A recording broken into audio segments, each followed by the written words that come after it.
بسم اللہ الرحمن الرحیم۔ السلام علیکم معزز ناظرین۔ انفامور عارف ایک سادہ لو دیہاتی لڑکا ہے جو 25 سال کی عمر میں 30 سال کا شناختی کارڈ بنوا کر فکر معاش میں دبئی جاتا ہے۔ ہمارا اس کی پھپھو کی سب سے خوبصورت بیٹی ہے جو اس وقت FSC کر رہی تھی۔ عارف 3 سال بعد خوب کمائی کر کے واپس لوٹتا ہے۔ گھر والے رشتے کی تلاش میں ہیں مگر وہ دل ہی دل میں امارا کی محبت میں بچپن سے گرفتار ہے جو کسی اور کو نہیں پتہ۔ اسے گھر والوں سے معلوم ہوتا ہے اب امارا جامعہ رضیہ فیصل آباد سے MSc کا سال اول کی طالبہ ہے۔ عارف جان بوجھ کر پھپھو سے ملنے اس دن جاتا ہے جس دن امارا جامعہ سے گھر آئی ہوئی ہے۔ امارا جو 3 سال قبل دبلی پتلی سی اینک لگی لڑکی ہوتی ہے اب تھوڑی صحت مند ہو چکی تھی، وہ عارف کے دل میں اتر جاتی ہے۔ اینک لگی امارا سادہ لو عارف کو مزید کو اچھی لگتی ہے کہ پڑھی لکھی لڑکیاں اینک والی ہی ہوتی ہیں۔ اس کے خیال میں ان پڑھ یا کم پڑھی لکھی ہوئی لڑکیاں کیونکہ دماغ اور نظر کا استعمال زیادہ نہیں کرتی تو ان کی نظر کمزور نہیں ہوتی۔ وہ ایسی جینس پہنی انگریزی و دیسی میں دبئی میں دیکھتا تھا اور دل ہی دل میں سوچتا تھا کہ کاش ایسی لڑکی سے بیاہ ہو جائے۔ اب امارا کسی ودیشی میم سے کسی طرح کم بھی نہ تھی۔ عارف بس کسی طرح امارا کو اپنی بیوی بنانا چاہتا تھا۔ اس نے یہ بھی سوچ لیا وہ صرف 2 بچے پیدا کرے گا کیونکہ پڑھی لکھی لڑکیاں بچوں کی لائنیں نہیں لگاتی۔ وہ پڑھی لکھی لڑکیوں سے بہت متاثر تھا۔ دبئی میں وہ جتنی لڑکیوں کو اپنی ٹیکسی میں بٹھاتا پاکستانی و انڈین لڑکیوں سے وہ ضرور پوچھتا آپ کتنا پڑھی ہیں۔ اس کے مطابق پڑھی لکھی لڑکیوں سے خوشبو آتی تھی اور ان کا اخلاق بھی بہت اچھا ہوتا تھا۔ وہ اسے بڑی تمیز سے مخاطب کرتی تھی۔ وہ باتوں ہی باتوں میں پھپھو سے امارا کی شادی کے متعلق پوچھتا ہے تو پتہ چلتا ہے امارا MPhil سے پہلے اس چکر میں نہیں پڑھنا چاہتی، پڑھائی مکمل کر کے لیکچرار بنے گی اور پھر شادی کروائے گی۔ عارف انتظار کرنے اور اپنی مالی حیثیت مزید بہتر کرنے کا ارادہ کر کے دبئی واپس لوٹ جاتا ہے اور 2-4 سال مسلسل دن میں 16 سے 18 گھنٹے ٹیکسی چلاتا ہے اور گاؤں کے لمبڑوں سے 8 ایکڑ زمین پاکستان آ کر خرید لیتا ہے۔ پہلے اپنی 2 ایکڑ تھی اب 10 ایکڑ ہو گئی۔ وہ اپنے تئیں بہت خوش ہے کہ اب ان کا گاؤں میں ایک نام ہے۔ امارا MPhil کا تھیسس کر رہی تھی اور عارف پر ماں کی طرف سے شادی کا پریشر اب بہت بڑھ چکا ہے۔ ماں ایک رات روتے ہوئے کہتی ہے 33 سال کے ہو چکے ہو ماں، جب مرے گی تب کرواؤ گے شادی، کس چیز کے انتظار میں ہو تمہارے ابا 20 سال کے تھے جب ان کی شادی مجھ سے ہوئی، میں 24 سال کی تھی۔ عارف ماں سے دل کی بات کرتا ہے تو وہ نہیں مانتی کہ لڑکی اکیلی شہر رہ کر پڑی ہے، نہ جانے کیسی ہوگی، لڑکوں سے یاریاں ہوں گی۔ اس کی ماں بڑی فضول خرچ بیوی تھی، ساری عمر جو کمایا کھا گئی۔ یہ بھی اس کی بیٹی ہے، پینٹ شرٹ پہنتی ہے، کالر والی مردانہ قمیض پہنتی ہے، ناک میں کوکا پہن کر پوری ڈیش بنی ہوئی ہے۔ تیری پھوپھی کی بیٹی ساری اپنی ماں پر گئی ہے، تمہاری بہن بتا رہی تھی اس نے نیٹ پر اپنی فوٹو لگا رکھی ہے، کوئی عزت دار ایسا کرتا ہے بھلا؟ تمہیں تو کسی اچھے کھاتے پیتے گھر بیاہوں گی، وہ بھوکے ننگے دیں گے کیا بیٹی کو ساری عمر جو کمایا کھا گئے اور سوٹ بوٹ پہن لیے۔ تیری پھوپھی کی قبر میں ٹانگیں ہیں، اب بھی بیٹیوں کے ساتھ کپڑے لیتی ہے، بڈھی ڈیش تیل دا اجاڑا۔ مجھے تو ایک نظر اچھی نہیں لگتی، کچھ بنایا ہی نہیں اس نے بچوں کے لیے۔ تمہارے پھپھا نے کمانے میں کوئی کسر نہیں چھوڑی۔ عارف ماں سے کہتا ہے وہ ڈیش ہے یا کچھ اور، بہو آپ کی وہی ہوگی، جب بھی ہوئی یہ میرا آخری فیصلہ ہے۔ آپ نے رشتہ نہیں پوچھنا تو میں واپس جا رہا ہوں دبئی۔ ماں بیٹے کی ضد سے مجبور ہو کر گونگلوں سے مٹی جھاڑنے کی خاطر عارف کے ابو اور ایک بہن کے ساتھ رشتہ پوچھنے نند کے گھر جاتی ہے۔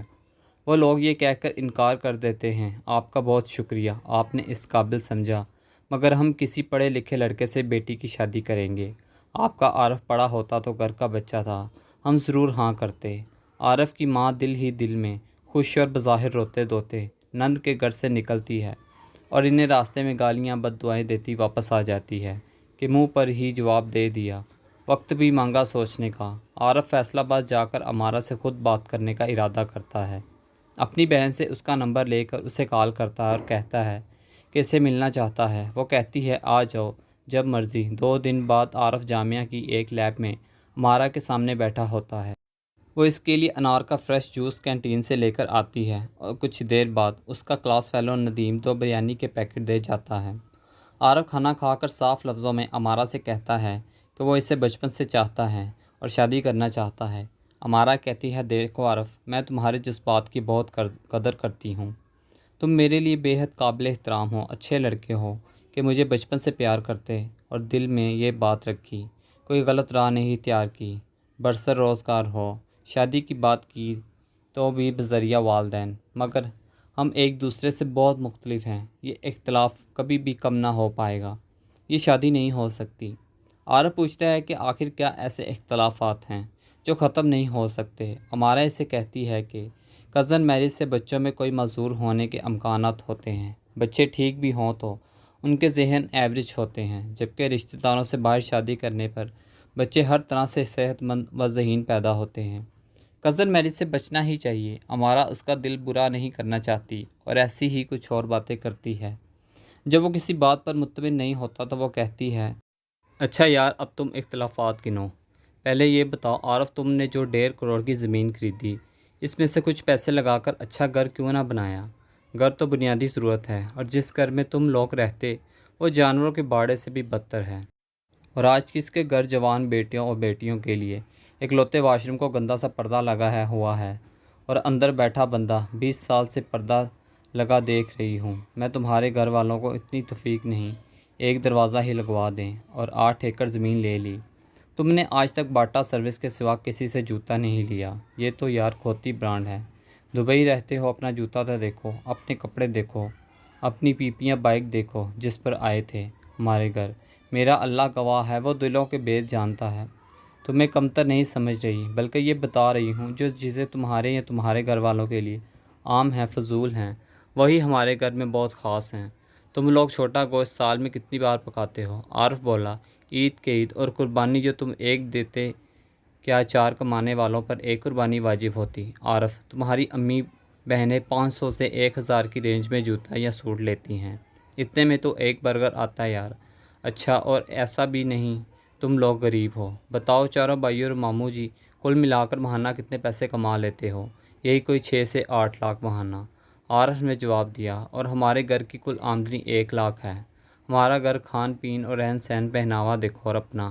اچھا آخری بار کوئی ڈنر یا ٹی سیٹ کب لیا ہوگا؟ عارف بولا، شاید کبھی بھی نہیں۔ ایگزیکٹلی، مامی کی شادی کے کپ چائے کے لیے استعمال ہوتے ہیں یا کچھ سستی سی کپ پلیٹیں وہ بڑی شاہ رحمان کے میلے سے لائی تھیں، اور کچن تمہارا، اس میں میرے جیسی لڑکی کھانا بنا سکتی ہے؟ عارف بولا، اچھا گھر نیا بنوا لیں، جیسا تم کہو نقشہ بھی تمہیں بنوا دوں، بلکہ ویسا گھر 6 ماہ میں بنوا دوں گا، تم ہاں کر دو بس پلیز، اور جو تم جیسا چاہو گی ویسا ہی ہوگا، سب کچھ بدل دوں گا میں۔ عارف، تم بہت اچھے ہو، تمہارے گھر والے بھی بہت اچھے ہیں، انہوں نے پیسے جمع کیے، کچھ بنا لیا، اور ہم نے جو کمایا کھا لیا، یا ہم بہن بھائی پڑ گئے، ایک مکان بن گیا، مگر ہمارے اور تمہارے گھر کے معاملات، رہن سہن میں زمین و آسمان کا فرق ہے۔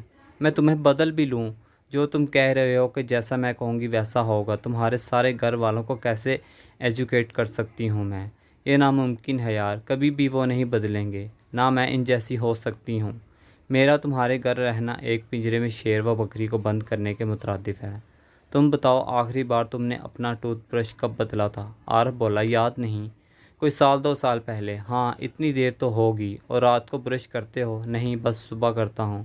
اور پرفیوم کون سا لگاتے ہو؟ جب مل جائے، کوئی خاص نہیں۔ دیکھو عارف، میں کسی ایسے لڑکے کے ساتھ رہنے کا سوچ بھی نہیں سکتی جو اپنی کیئر ہی نہ کرتا ہو، جو صاف ہی نہ رہتا ہو، اور اس کے گھر والے گندہ رہنے میں اس سے بھی 2 ہاتھ آگے ہوں۔ میں یہاں ایک اکیڈمی میں پڑھا کر اپنا خرچہ چلاتی ہوں، 20,000 لیتی ہوں، بمشکل سے گزارا ہوتا ہے۔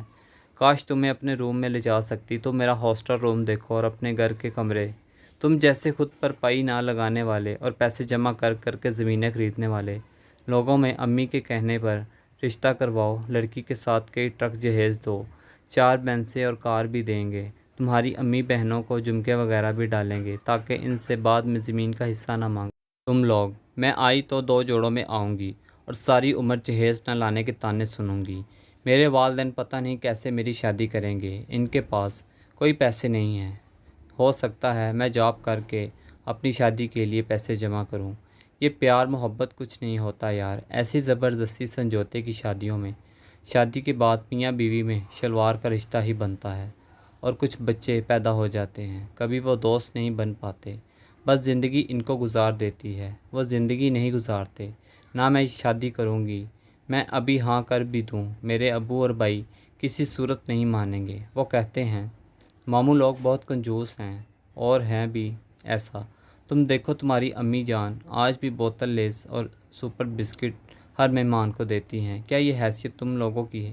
ابھی تمہیں جو جوس لا کر دیا 300 کا تھا اور بریانی 200 کی۔ تمہیں کوک اور برگر بھی کھلا سکتی تھی، مگر میں جو خود کھاتی ہوں وہ ہی دوسروں کو کھلاتی ہوں۔ یہی عادات میرے سارے گھر والوں میں ہے، اور ہمارے پاس کوئی پیسے جمع نہیں ہوتے۔ تمہارے گھر سے بس بوتل جوس اور بسکٹ نمکو ملتی ہے۔ امی سے پوچھنا آخری بار پھپھو یا کسی رشتہ دار کو کھانا کب کھلایا تھا؟ اور گندے بدبودار شوربے والے آلو چکن کے علاوہ کچھ پکایا کبھی؟ چکن بھی تمہارے گھر پتہ نہیں کیسے بنتا ہے۔ سکھاؤ یار تم ہی کچھ، ان کو الٹی آنے لگی تھی مجھے تو ایک بار ایک نوالا کھا کر۔ عارف جو ساری باتیں چپ کر کے سن رہا تھا بولا، بس کے کچھ اور بھی؟ عارف بڑا برا مت منانا، تمہاری امی کسی کی بات نہیں مانتی، اور جن گھروں میں عورت کی چلتی ہو وہاں کوئی فیصلہ ٹھیک نہیں ہوتا۔ نہ ان لوگوں کی کوئی عزت کی نگاہ سے دیکھتا، کوئی بتائے یا نہ وہ اور بات ہے۔ عورت کی ایک حد ہے، جب وہ اس سے آگے بڑھ کر ہر کام میں ٹانگ اڑاتی یا ہر فیصلہ خود کرتی تو سب کو ذلیل کر کے رکھ دیتی ہے۔ دنیا میں عورتیں ملکوں کی حکومتیں بھی چلا رہی ہیں، مگر وہ ہماری پاکستانی گھریلو عورتوں جیسی نہیں ہیں۔ میں گھر میں مرد کی بالادستی کی قائل ہوں، جو ہمارے گھر میں بھی اور سب کچھ بہت اچھا ہے۔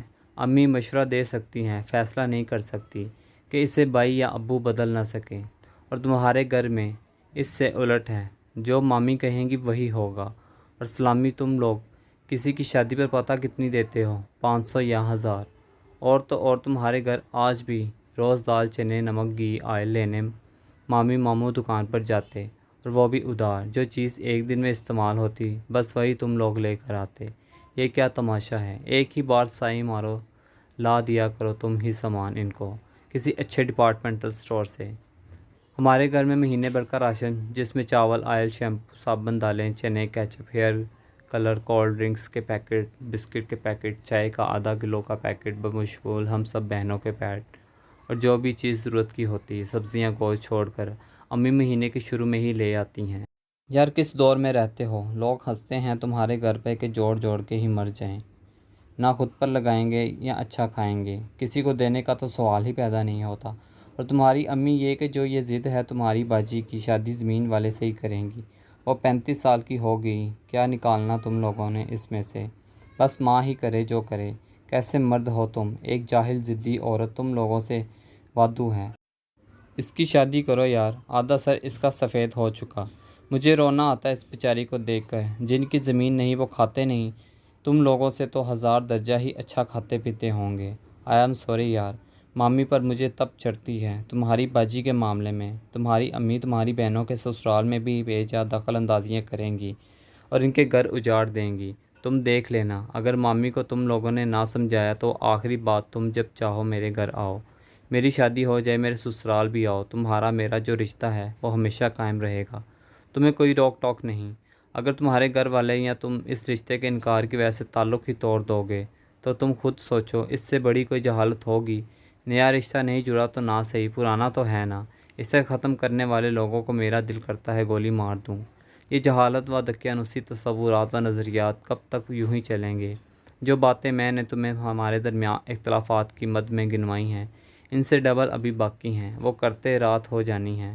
چھوڑو اب یہ ٹاپک، چلو تمہیں لائل پور دکھاتی ہوں۔ بائک چلا لوگے؟ کلاس فالو سے لوں؟ پہلے یہ بتاؤ جو میں نے کہا وہ ٹھیک ہے؟ عارف نے جواب دیا، ہاں سب ٹھیک کہا تم نے۔ امی سے اب ہم کیا کہیں، ابو نے ہی ان کو سر کبھی نہیں روکا۔ عارف نے بے دلی سے کہہ دیا، لے لو، اور وہ دونوں شام تک لائل پور کی سڑکوں پر گھومتے رہے۔ شام کا کھانا بھی باہر سے کھایا، جس کے پیسے زبردستی عارف نے دیے۔ عارف نے امارہ کی پسند کی کچھ شاپنگ کرنے کی خواہش کی تو امارہ نے اسے 3 سوٹ، 2 جوڑے برانڈ جوتے چپل، 1 جوڑا جاگرز جرابیں اور 2 پرفیومز، ایک اچھی گھڑی لے کر دی، جن کی کل ملا کر قیمت تھی 120,000۔ سب برانڈڈ تھے۔ عارف کا بینک کارڈ ہر جگہ سوائپ ہوا۔ عارف نے بتایا یہی چیزیں وہ خریدتا تو 20 سے 25,000 سے زیادہ نہ لگتے۔ عارف بہت خوش تھا کہ کل سے وہ نئی و 2 مختلف زندگی جینا شروع کرے گا۔ رات کو امارہ نے عارف کو بوائے ہاسٹل میں اپنے ایک کلاس فیلو کے پاس ٹھہرا دیا۔ صبح 9 بجے امارہ نے عارف کو اپنا ڈپارٹمنٹ دکھایا اور جامعہ کے باہر والے گیٹ تک چھوڑنے بھی آئی۔ عارف نے مڑنے سے پہلے پانی سے بھری ہوئی آنکھوں سے امارہ کی طرف ہاتھ بڑھایا۔ امارہ نے بڑھا ہوا ہاتھ دیکھ کر قریب ہوتے ہوئے ہاتھ ہی ملا لیا۔ عارف نے تو جیسے اس ایک پل میں امارہ کے لمس کو اپنی رگ رگ میں اتار لیا۔ امارہ کا عارف نے شکریہ ادا کیا اتنا سچ بولنے کے لیے اور اس کی آنکھیں کھولنے کے لیے، اور پوچھا کہ دبئی جا کر اسے کیا بھیجوں۔ امارہ نے کہا کچھ بھی نہیں، بس رابطے میں رہنا، خیر و خیریت بتاتے رہنا اپنی، اور مجھے معاف کر دینا کچھ برا لگا ہو تو۔ تمہیں اپنا سمجھ کے یہ سب کچھ بتایا ہے، تم اپنے ٹائپ کے پیسے جوڑنے والے لوگوں میں بہت خوش رہو گے۔